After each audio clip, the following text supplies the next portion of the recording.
Blah, blah, blah.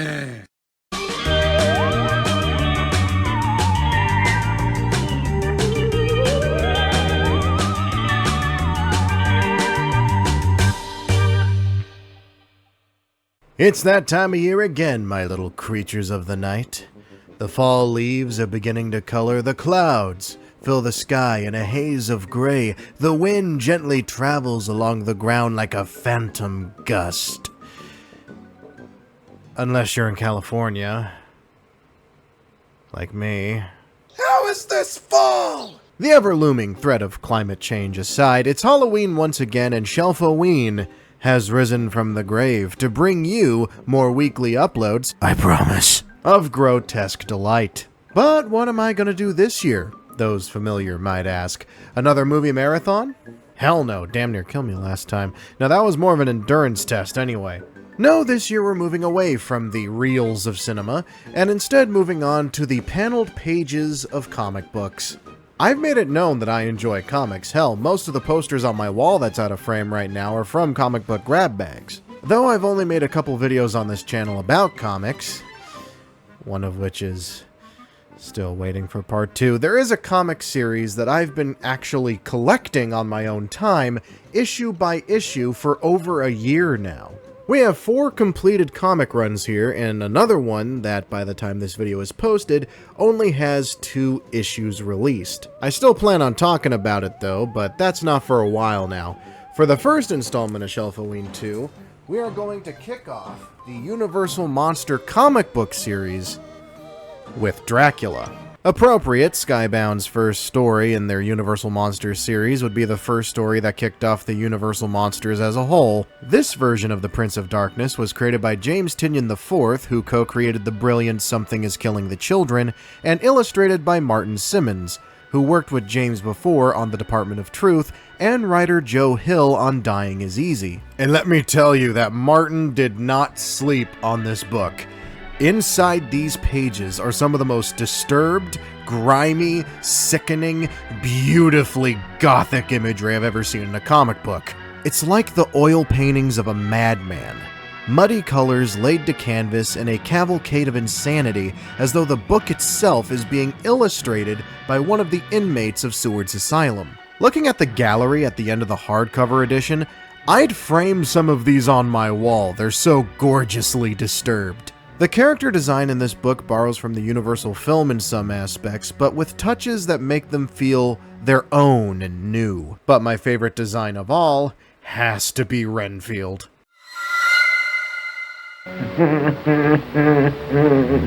Oh my god. That is fucked. In the best possible way. I don't care if he looks like someone threw Jeff the Killer and Spencer Carnez into a blender. He is haunting. He looks like a phantom, like Dracula drained him to the point of near death, like he lost so much blood that his pigmentation started to fade. You can tell just from looks alone, this man is a literal ghoul. So how does James Tynion adapt this book? Does he retell the story following closer to Bram Stoker's novel? Or does he just simply graphic novelize the 31 film, much like how they did with Batman and the Punisher? Actually, neither. Instead of simply readapting the book or the movie, we have a story that sort of acts as an expansion on the movie. What I mean by that is, the book is a story that follows what the characters in the film did in between scenes. Like everyone discussing their impressions of Dracula after leaving the opera house, or how Dr. Stewart met Dr. Van Helsing for the first time. So it does follow the story of the film, but at the same time is something completely original and new. This book is a goddamn Zen riddle. Dare I say it gives the already iconic characters from the movie more depth? Like how it goes deeper into Lucy's morbid fascination with gruesome topics, and Dr. Seward's dismissal and straight-up distaste for Van Helsing. But, once again, my favorite moment comes from Renfield. There's a moment where Mina, after sneaking into Renfield's cell looking for answers, shows him kindness and sympathy. So when Dracula lets it be known to him that he plans on making Mina his bride, he begs and pleads with him not to do it, to not damn the soul of the only person who has shown him kindness. Renfield, in my eyes, is kind of the main character of the story in a sense. He's the first character we meet and has the most compelling story arc in the book. There's a moment where after receiving several blood transfusions, he starts to regain fragments of his humanity. He questions his loyalty to Dracula as well as if Dracula would even keep the many promises he made to him if he stayed loyal. Only for Dracula to show up and deliver him rats to feed on, an act that sadly rejuvenates his faith. Renfield in the movie was already a fairly sympathetic character. We feel bad for him since we see him as a poor soul corrupted by the higher evil of Dracula, but in the book, Renfield's story is far more tragic. He started to regain his senses, to break free of Dracula's control, only to get sucked back under his influence with another indulgent damn promise. Speaking of Dracula, I haven't started talking about him at all yet.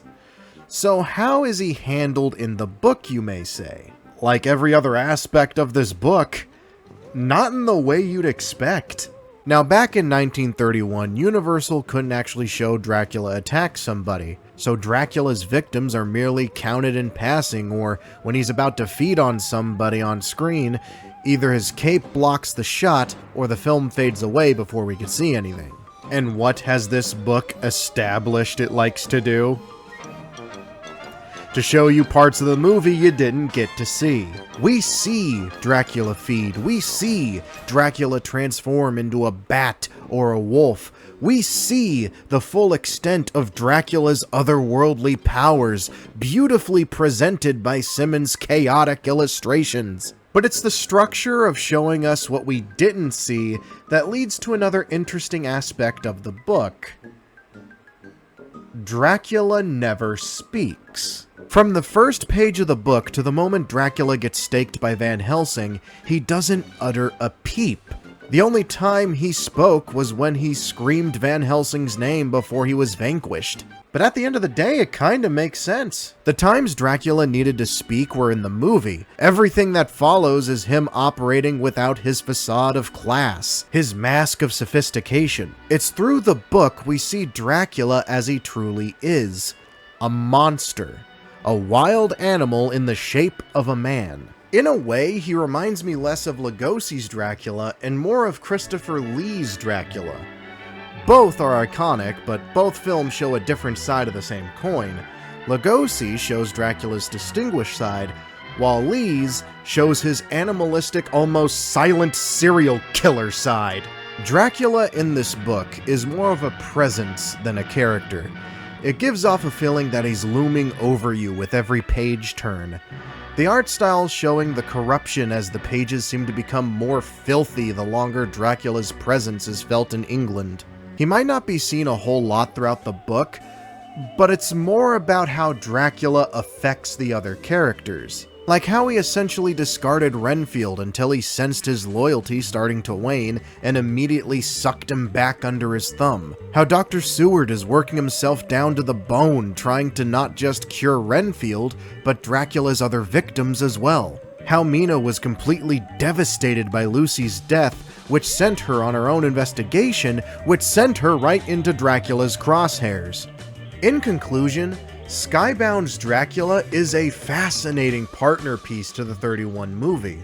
It gives the already classic cast of characters more emotional depth, has gorgeously macabre artistic style, is surprisingly well woven as a story considering the angle James wanted to take, and has possibly my favorite adaptation of Renfield outside of Dwight Frye's original performance.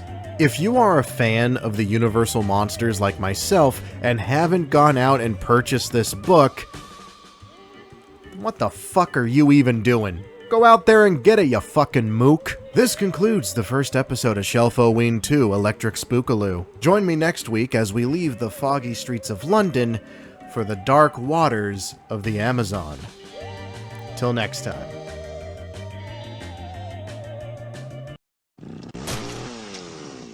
Blah, blah, blah.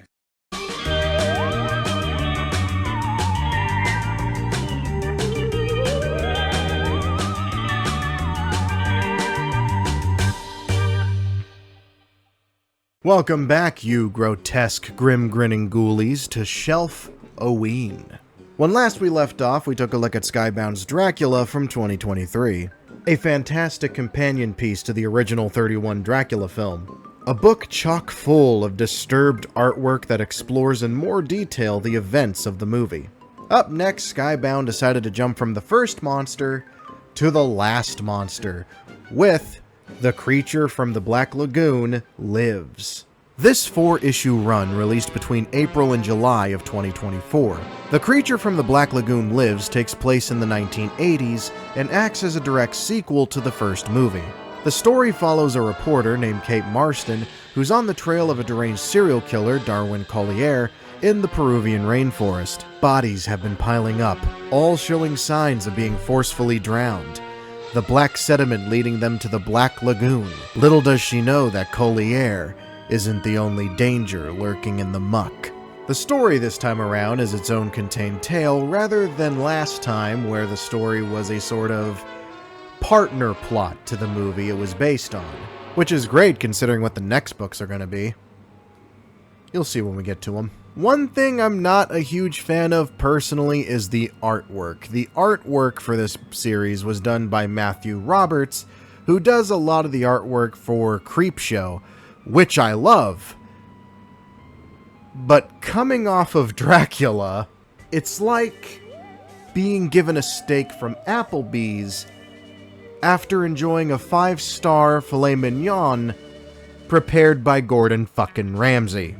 A little average, but filling. The art is very average comic book fare, whereas Dracula had such original and lovingly crafted pieces, it felt like I was reading art. But this is when Skybound decided the Universal Monsters would be a long-running series, so I guess it makes sense they can't spend too much time on the artistry, rather than just tell an interesting and fun story. Which The Creature from the Black Lagoon Lives kinda is? The story was written by Dan Waters, who created Coffin Bound and Homesick Pilots, as well as Ram V, who worked on DC's The New Gods. I do find the premise interesting. It gives us a human antagonist along with the monster, and it makes you root for a potential fight between the two. Especially after it's revealed that Collier has been collecting the shedded skin of the Gillman and began sewing them to his own body, wanting to become the new Creature from the Black Lagoon. It's like monster versus monster and would have been so cool to see. Keywords being used? Would have. But we'll get to that when we get to it. The reason Kate wants to bring down Collier so badly is because a couple years before, Collier almost killed her via drowning, an event that traumatized her, causing her to relive the event every time she falls asleep. Drowning is Collier's MO. He sees it as returning people back to where mankind belonged, in the water, which is why he idolizes the Gillman and why he mutilated himself to become it. He sees mankind as an evolutionary failure, and that we should have evolved to stay in the water rather than climbing on land. There's also a returning character from the first movie, believe it or not. Dr. Edwin Thompson, played by the late B-movie star Whit Bissell. My ass almost said White Gristle. Edwin hasn't forgiven the creature for disfiguring his face. He's also the reason I know when this book takes place, because it does not have a date listed anywhere. There's a moment where Edwin has the Gillman in his crosshairs and exclaims how he's been searching for it for 3 decades. So if I were to wager, I'd say this book takes place somewhere around 1984. Possibly. Oh, and there's drug traffickers too. Because why the fuck not? So, to recap, we have a journalist chasing a serial killer through the Peruvian rainforest with a scientist who seeks revenge against a fishman who said serial killer worships like a god, all the while avoiding Narcos militia, hell-bent on killing the same serial killer for murdering one of their men. Following along so far? Now let's dive into the negatives. Firstly, there seems to be one integral ingredient missing from this Creature from the Black Lagoon comic. The Creature from the Black Lagoon. The Gillman, in the grand scheme of things, isn't that important to his own story. It's called The Creature from the Black Lagoon Lives, but that title mostly describes Collier becoming the quote-unquote new creature. The bodies that were found at the beginning of the comic showing claw marks and lungs full of water were Collier's victims. As a matter of fact, I think the creature kills maybe 2 people in the whole 4-issue run. The rest of the time, it just hangs out in the background, stalking Kate and doing nothing. Remember earlier when I said it would have been cool to see the Gill Man fight the Collier creature? Well, we do get that for a whole 2 panels. The creature saves Kate and breaks Collier's arm, after which Kate shoots him and bashes his brains in with her gun. This does kinda lead to one of my favorite moments in the book though.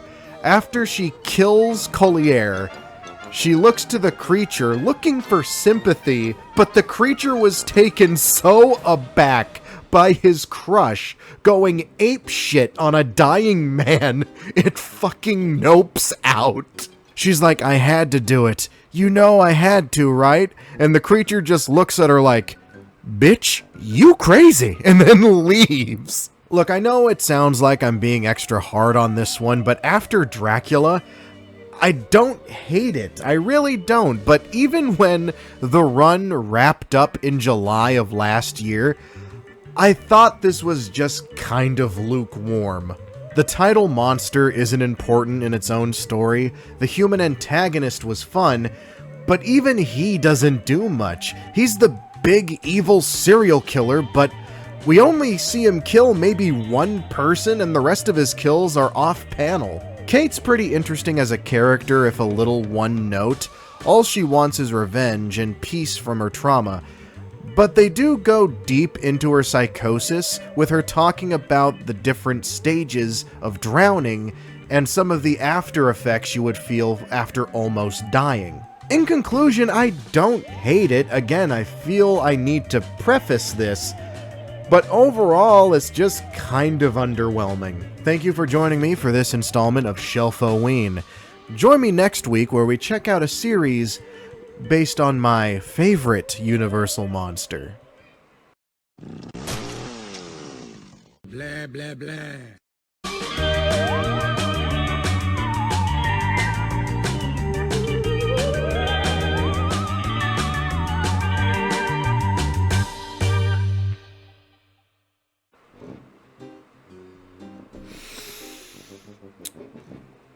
Welcome back, happy haunts, to Shelf-O-Ween, where I'm taking a look at the Skybound's Universal Monster Run.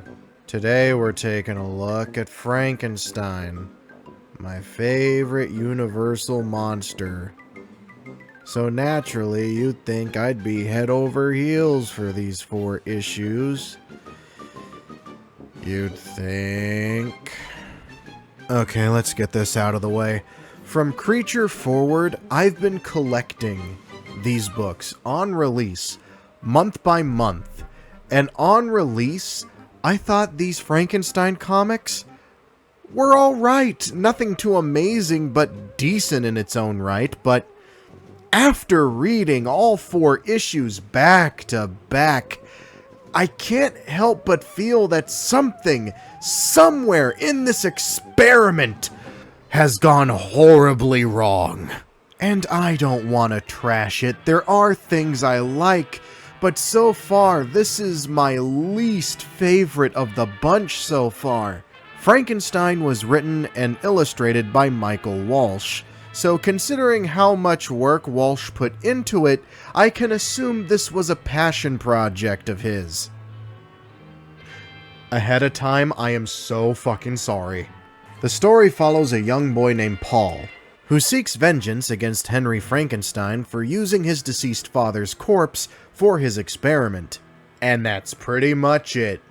We follow this child around as the events of the movie play out in the background. I will admit that the idea of someone seeking revenge on Frankenstein for stealing away a loved one's corpse is a good solid idea. But Paul just isn't that interesting to follow.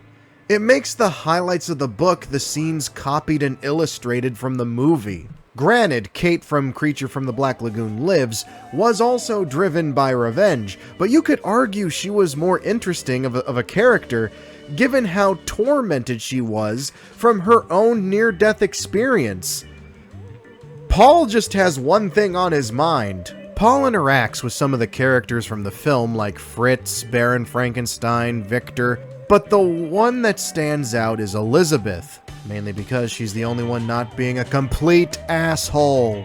Fritz threatened to torture him, Baron Frankenstein kicked him out of his house against Elizabeth's wishes, Victor was about to pummel him into the pavement until Elizabeth intervened. The kid is like 10! The fuck is wrong with everyone? Even Dr. Waldman, the man who tried to be Henry's voice of reason and tried to talk him out of his vile experiments, belittles Fritz, the hunchback, after he told him about how Frankenstein took him in out of the rain like a sick puppy and taught him how to be his helping hand. I mean, my God. Frankenstein is not gonna run out of corpses anytime soon at the rate these characters are being fucking assassinated. Don't get me wrong, Fritz, he's not a nice dude. In the end, he fucked around and he found out. But everyone else? They're the characters we rooted for in the movie. Okay, let's not crash out this early. After all, there are things I liked about this run. The art is more stylized than the Creature from the Black Lagoon, which had a more by-the-numbers animated comic book design. The shadows are more defined, the color palette is darker. At times it reminds me of Mike Mignola's style, just less angular and sharp. The parts that are taken out of the movie are beautifully drawn. Maybe a little too well. I want you to understand. To me, the parts that follow the movie are the best parts of the run, which sucks because it completely undermines the new plot with Paul and makes me think this would have been better if it was just an adaptation of the movie. Can I stop hitting? Which also fucking sucks because I can see the passion that Walsh put into this. To be both the writer, the artist, as well as designing cover variants for each issue. If anything, I want to like it, not just as a Frankenstein fan, but because I feel like Walsh is too, and he wanted to show that love. But again, I am so sorry. The new additions to the story just aren't hitting for me. But I have a theory. Walsh wasn't vibing with it either. Hear me out. What if the reason all the movie scenes are so good, both in presentation and design, because he wanted to do just an adaptation? But Skybound wasn't doing that. They were selling new stories with new points of views, and in order to do his adaptation, he needed something new.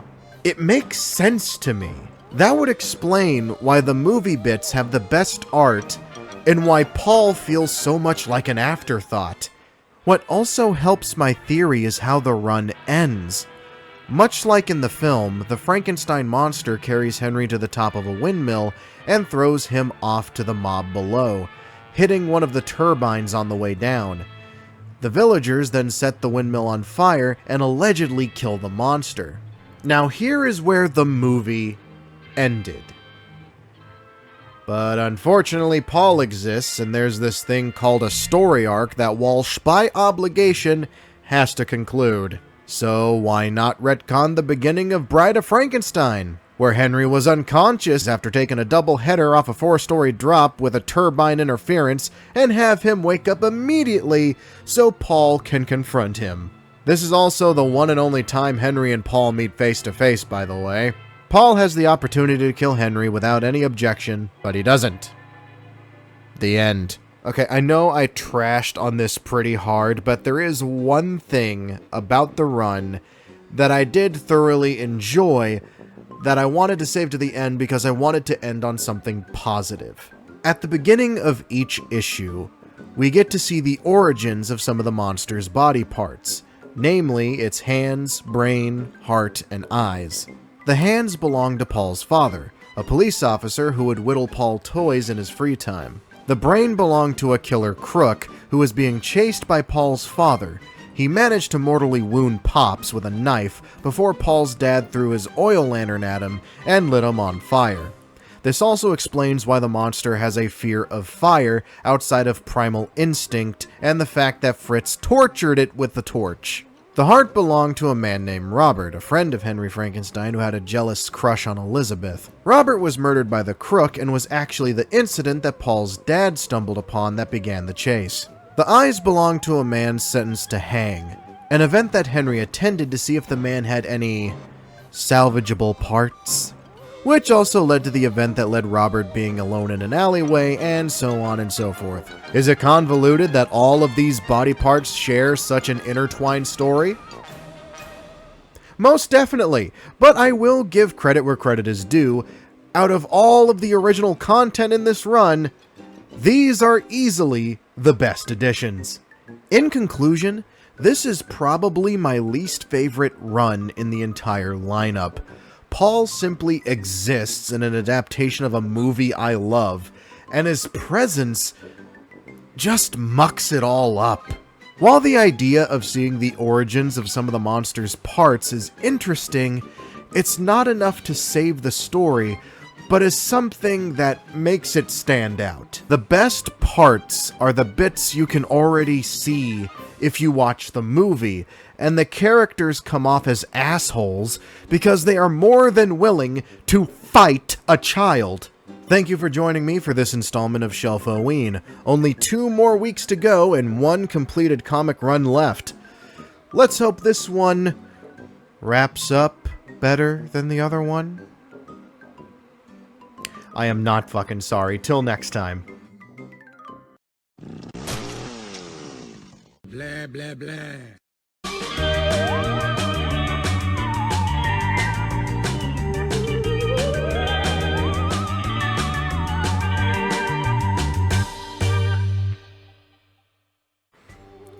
Death is only the beginning, my sickening scarabs.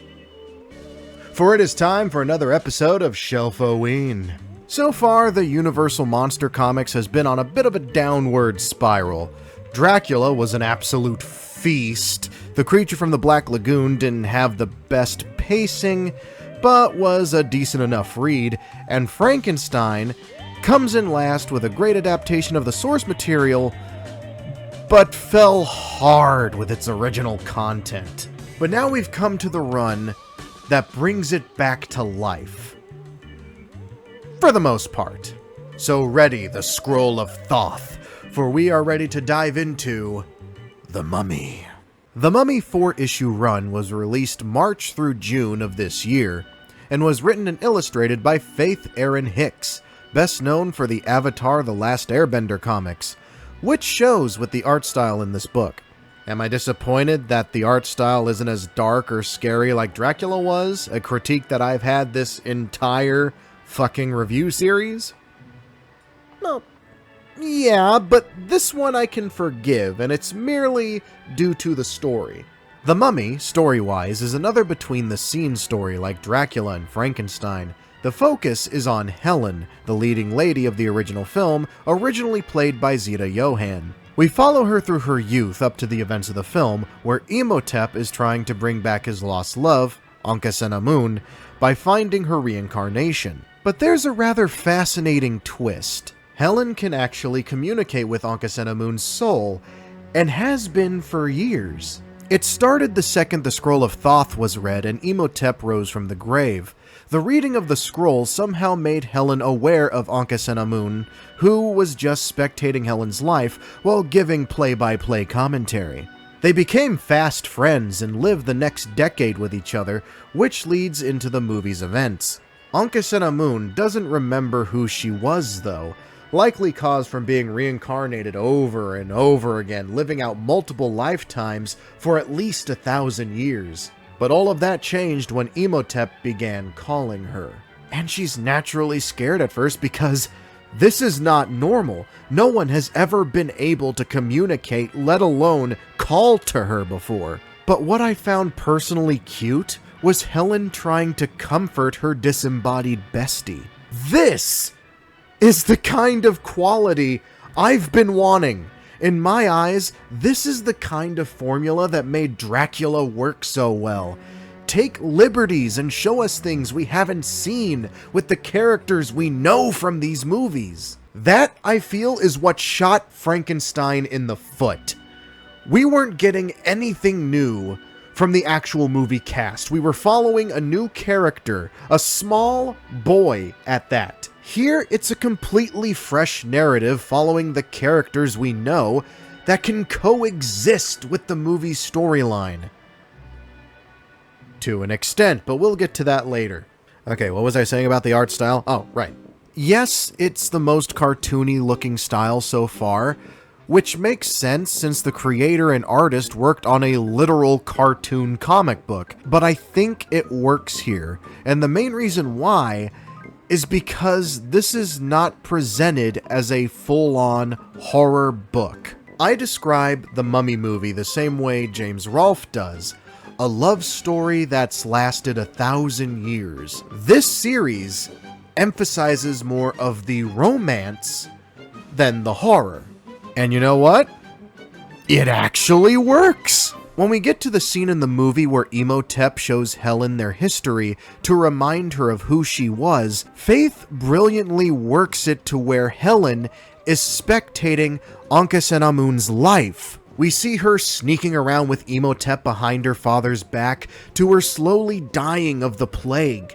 We see Imhotep steal the scroll of Thoth and attempting to resurrect his love. And where in the movie this is told with Boris Karloff narrating the events, here we have the characters speaking for themselves. I think this is the most genius step, since we get to experience how much Imhotep and Ankhesenamun loved each other firsthand. My favorite part, though, is when Imhotep is being sentenced to be mummified alive by the pharaoh. I loved my daughter, but I would never spit in the faces of the gods for her. Then you did not love her enough. Gonna need a sensu for that one. Now, this isn't to say that there aren't still horror elements in this story. There is a moment in the final issue where Imhotep tells Ankhesenamun, now in full possession of Helen's body, that he plans to kill her to transfer her soul into the original mummified corpse, so she will be immortal like him. Ankhesenamun realizes that her boy toy might be a little fucking crazy, and despite being completely content with hijacking her body so she can be with her lover, she draws the line at killing Helen. 100% on board with locking Helen's soul away in a sarcophagus in the back of her mind palace, but murder? That's a bit too far. What, I never said the plot was perfect. It's here she sees Imhotep's soul for what it really looks like. A rotten, evil corpse who seeks her not just out of love, but greed. Let me tell you, 1,000 years locked in a box made man a little bit cuckoo for Cocoa Puffs. Pulled out the old tried and true, oh, I did this for you, but you won't do it for me, how fucking dare you? One thing I will critique the movie over is the climax being a little dull, but this is not the case here. Frank and Dr. Muller arrive in the Cairo Museum to confront Imhotep and save Helen, when Imhotep, in a move not seen in the movie, resurrects other mummies to attack them and keep them at bay. Or should I say, Ardith Bay? Oh, brother, this guy stinks! In conclusion, this series is fantastic.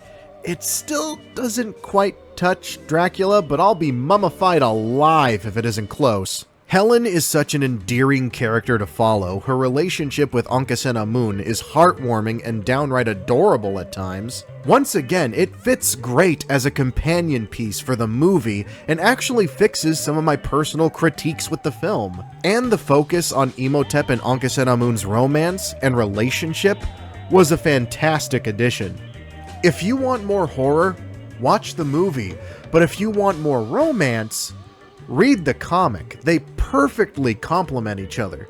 And that wraps up this episode of Shelf-O-Ween. We have one more week until Halloween, so join me on Spooky Day for my final thoughts on this series, my personal ranking of each run, and a quick review of the ongoing Invisible Man comic.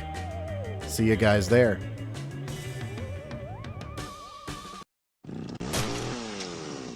Blah, blah, blah.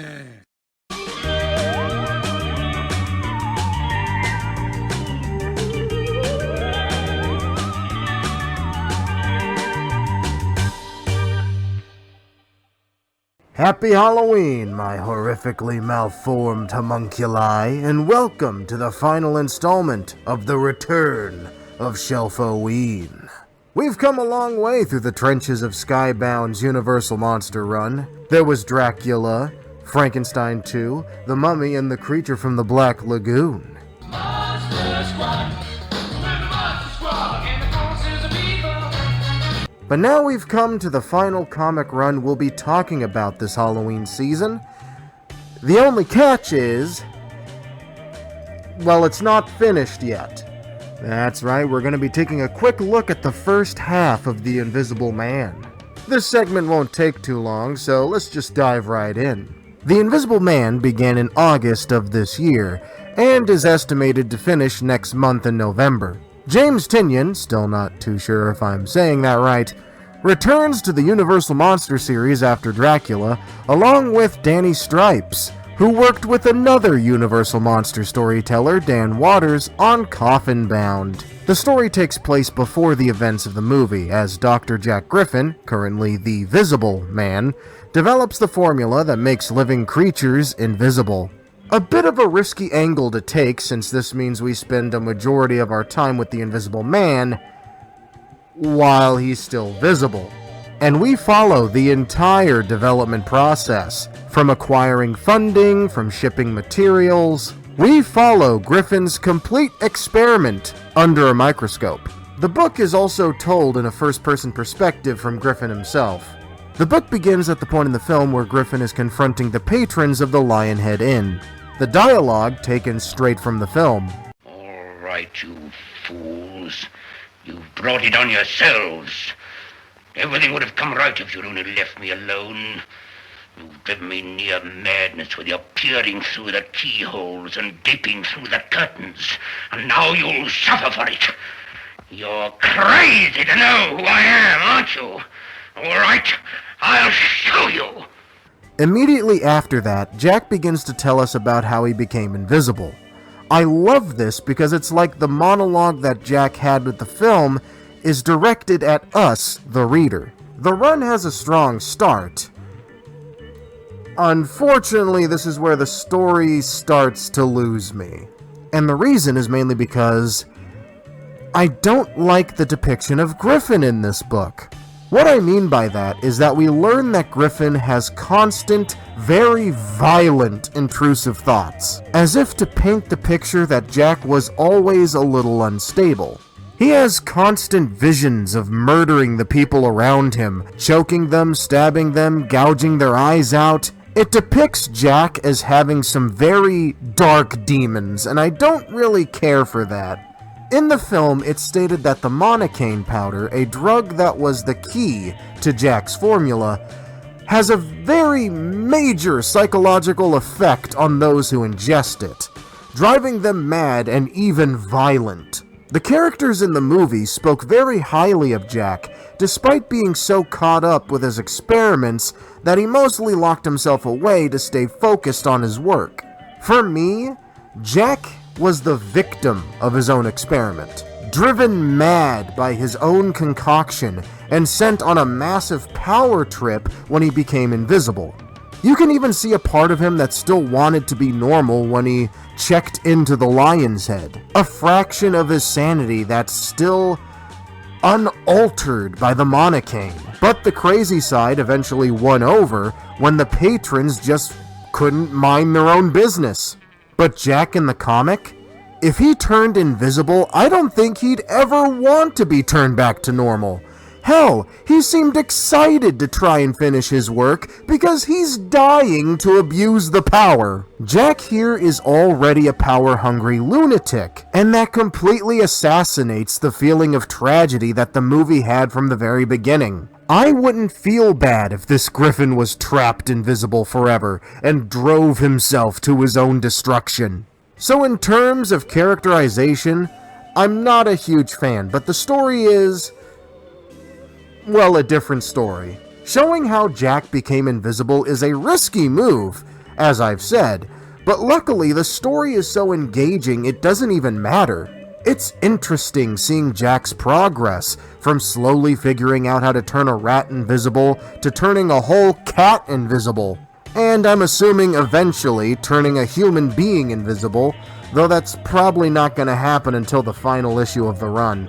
I also like how Jack's face is constantly obscured by shadow, no matter where he is. Again, I'm not a fan of the characterization here, but the art perfectly captures that this guy is a ticking time bomb.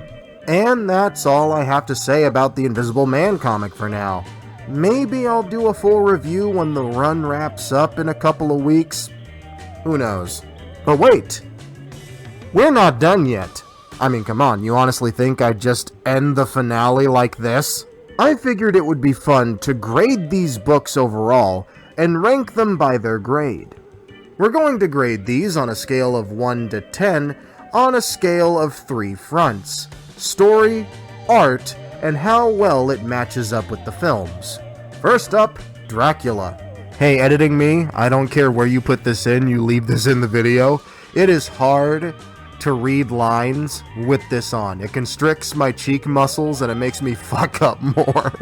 In terms of story, I'd give it a 4 out of 5. Aside from a couple continuity issues with the film, it beautifully captures the characters from the movie and expands on them by showing us more of how they reacted to Dracula's presence in London, making them deeper and richer than they were in the original. The art gets a 5 out of 5 across the board with how beautifully macabre it is. It perfectly encapsulates madness through its visuals, kinda like the one Arkham Asylum comic from way back when that had almost a similar art style. As for film affiliation, I'll give it another 4. Again, outside of some very minor continuity issues here and there, it is a damn near perfect partner piece to the movie.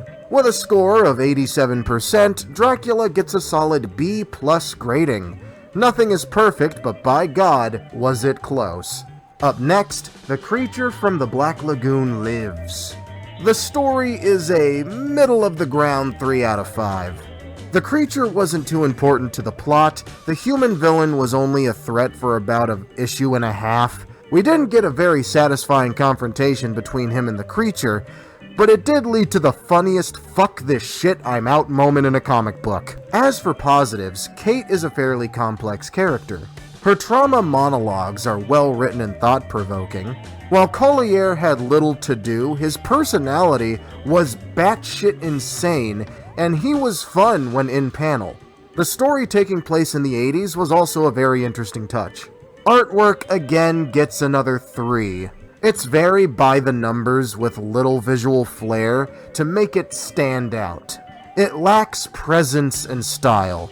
The design of the Gill Man, something I didn't touch on in the review, is alright. He's been shedding his skin, so it makes sense he'd be designed a little bit different from the first appearance.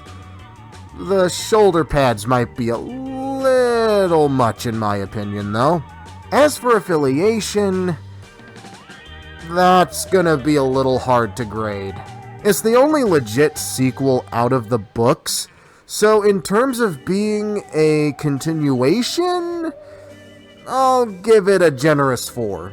Bringing The Creature from the Black Lagoon Lives to a 67%, bring its grade to a D+. Frankenstein, my favorite Universal monster and my least favorite run so far. The story gets a 1. This could have been so much better. I was thinking of giving it a 2 on the moments from the film, but that wouldn't be fair. The original story is just bad, in my opinion. Paul isn't interesting. The only thing that grabbed my attention with him was his motivation. Someone taking revenge for the theft of a loved one's corpse is interesting and sounds like a plot line for a Hammer Frankenstein film. But outside of Paul's motivation, the only thing he contributes to the story is being dead weight. A ball and chain we're forced to wear as we navigate the original film's plot. And don't even get me started on all the characters from the movie. Go back and watch my review for my thoughts on that, because I don't want to relive that pain, thank you very much. Artwork gets a 4. It's more stylized than the previous book, but still doesn't touch Dracula. The accentuated shadows, the grimy color palette, the gothic design throughout, it's damn good work. Affiliation gets a 3. It follows the movie beat for beat alright, but the assault on the characters' personalities is something I cannot forgive. Though the moments from the movie are the highlights, both in visual and presentation, the sheer idea that Paul is just hiding around each scene, well, it's poison to me. I'd fit in like a glove in this story, even I'm being mean to the fucking 10-year-old. This brings Frankenstein to a percentage of 53%. F. With a note to the principal and a call home. And lastly, The Mummy. Story gets a 5 out of 5. I don't usually get an emotional response from comics. Very few manage to do that, whether it's excitement from reading MHA or pure sorrow from Usagi Yojimbo. Read the story titled Noodles. That shit destroyed me. Those are the only 2 instances in where a comic hit me on an emotional level. That number is now 3. Because, oh my god, this story has so many layers. It's sweet, it's romantic, it's sad. The only negative some would have is that it's not scary, but that doesn't matter to me because it works without being scary. The artwork gets a 4. Sure, it's not too special in terms of Dracula or even Frankenstein in terms of dark, foreboding atmosphere. But if it was, it wouldn't work with this story. The style in this one has so much character behind it.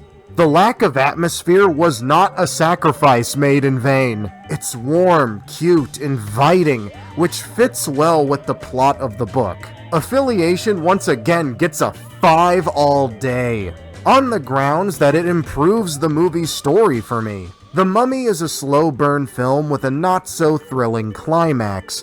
This is where the book shines. Not only does it improve the finale of the film, but has a much steadier and consistent pace to the story. The film will always be a classic in my eyes. That will never change. But just because something is classic, doesn't mean it can't be improved. The Mummy gets a near perfect score of 93%, giving it an A grade and the top spot on the Universal Monster comic book pyramid. As for The Invisible Man, let's say for the time being it's sitting comfortably between Dracula and Creature from the Black Lagoon, until the run finishes. And that brings us to the end of the return of Shelf-O-Ween. Thank you all so much for joining me on this beautiful Halloween season. Hope to see you guys next Halloween with a whole new theme and string of reviews. This has been so much fun, way more fun than last year. If you're new and found my channel through Shelf-O-Ween this year, hope to see you guys in the near future. I'm going to be working on the next Shelf of the Dam soon, as well as cutting into a huge recording backlog I've been growing for the past year or 2. That being said, hope you all have a spooky Halloween, stay safe out there, may your buckets be blessed with full-size candy bars, and as always, hope to see you boils and ghouls next time. Happy Halloween! Oh my god. Oh no! The Velcro sticking to my gloves! No, you fucker! No! Let go, you demon strap!